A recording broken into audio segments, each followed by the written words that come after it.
Today I am answering the most frequently asked questions regarding ice baths and cold plunges, and we're going to see if ChatGPT can lend us a hand.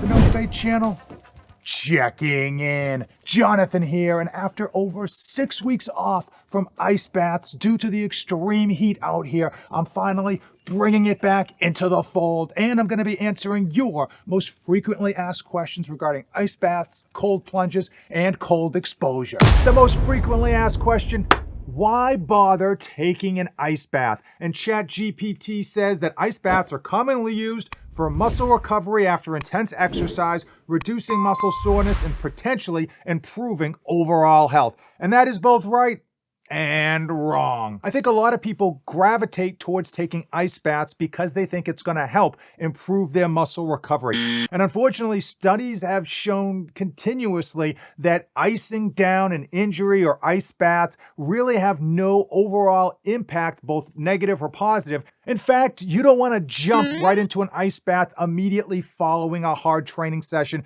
because you are going to negate much of the beneficial response that your body generates from that training session. Frankly, whenever I do ice baths, I make sure that there is about a 6-hour difference between my training and when I take that cold plunge. As far as muscle and joint soreness, yes, going into an ice bath will have a temporary beneficial impact to that soreness, in large part because your body's going to be completely numb due to the cold water. As soon as you leave and warm back up, unfortunately, a lot of that soreness is going to return. Now, some people will jump into an ice bath in order to lose weight, and cold exposure has been shown to increase brown fat oxidation, which is a good thing. And as we know, when your body gets very, very cold, it has to generate more heat by burning extra calories. But jumping into an ice bath for 2 to 5 minutes every day, unfortunately, isn't going to have a significant impact on your overall weight, and you're probably going about it for the wrong reasons. The number one biggest reason that I have been taking ice baths for over a year and will continue to do so for quite some time is one that frankly most people just don't talk about, and that has to do with mental health. I have noticed a massive uptick in my mood once I leave that ice bath. It usually lasts for about 90 minutes afterwards, and I have this big grin on my face and my endorphins are through the roof, and it's something that I have continuously noticed whether I'm taking the ice bath in the summer or in the dead of winter. It's just a crazy uptick.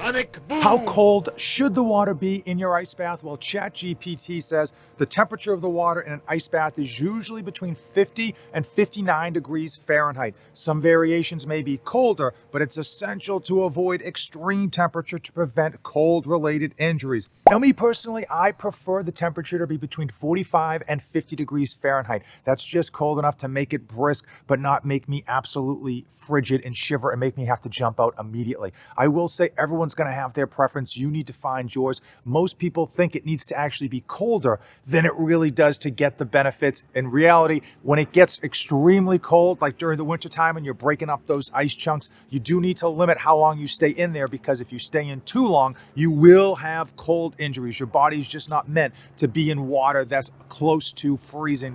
I need to give all of you a massive thank you. You have been using my affiliate links, which are in the description of today's video. Not only do those links help me live this lavish lifestyle, but they do help support future videos. When you use those links, let me know so that I can send you a small token of my appreciation.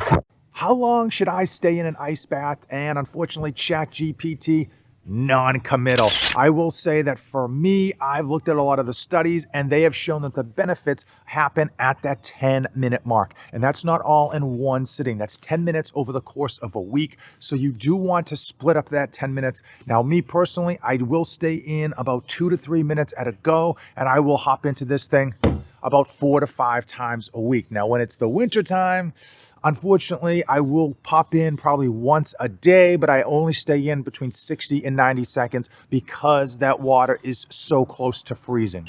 Do ice baths actually improve circulation? Unfortunately, another non-committal from ChatGPT.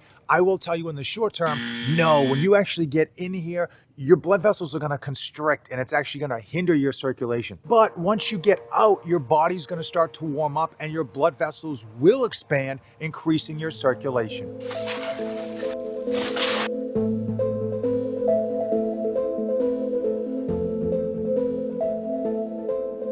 The best alternative to an ice bath has to be a cold shower. That is actually better in the summertime because the temperature differential between the air and the water will be fairly extreme. And obviously it doesn't cost you any money. Now you can do cryotherapy, and that might be a good option for those of you that just simply can't get into and out of an ice bath. So the answer to the best ice bath is that it all depends on your space and your budget, and frankly, how much you have drank the ice bath Kool-Aid. I will tell you, if you are on a strict budget, the best go-to is a Rubbermaid water trough. Comes in at $100 to $130. It's all set up and you are off to the races. Now, Ice Barrel clearly has a very good product that they've put together. It is easy to set up. It's a bit more aesthetic and it comes with all the bells and whistles that you would need. However, it does run you $1,000.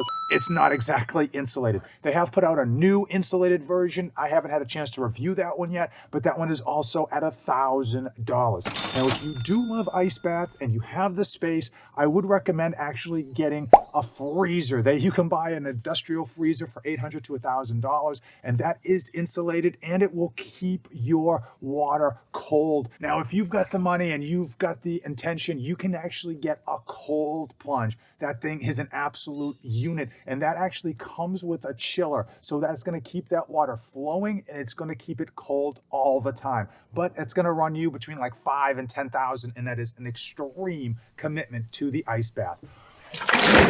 How often do I change out the water in my ice bath? For me, it's every 4 to 6 weeks. In order to keep it as fresh as possible during that time, I will add in an 8-pound bag of Epsom salt. It's not only good for your skin, but it does help prevent the bacteria buildup. Keep in mind, if you have just stagnant water in here, it can get funky pretty quickly, and you may need to change it out more often if you have multiple people using the water. Now, when I do drain it, I will actually scrub it down with a soap mix, making sure I give it a little bit of elbow grease as well, just to break up any funk that is in there, and then I give it a very thorough rinsing. How do you keep an ice bath cold? Well, that is one of the biggest pains in the rear end, because clearly buying ice is a pain, making it in your freezer is a pain, but there's a few steps you can take. You want to put your ice bath in the shade. Now, you can wrap this in insulation you buy at Home Depot, and frankly, that will help, but it's not going to be one of those cure-alls. It's just going to be a matter of adding in a ton of ice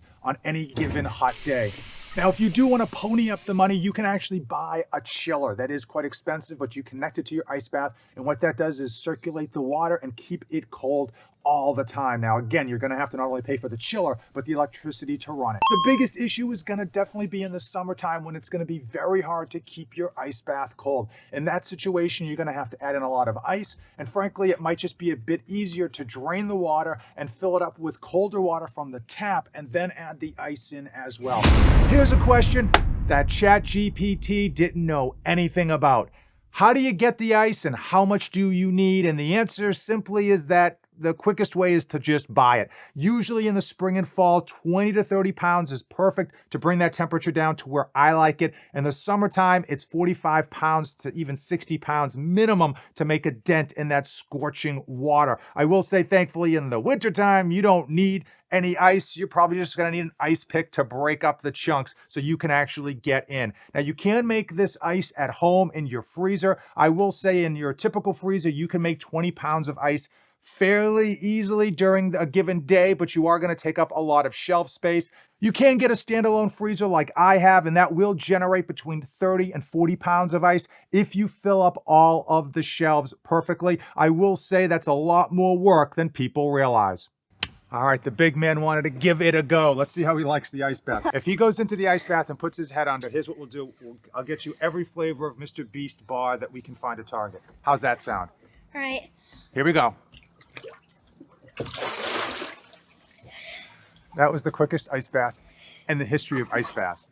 All right, we are going to cap this at a minute for him because this is his first time in the ice bath. And when you take an ice bath, you do want to try to get acclimated to it if it's your first time, because if the water is super cold and you just jump in and go under, guess what? You do have the risk of actually passing out. If you want to see another viral video about improving your health, then check this video out. And if you've made it this far, we are now officially like the WNBA and empty seats. We're best friends. Thanks for watching. And as usual, don't save anything for the trip back.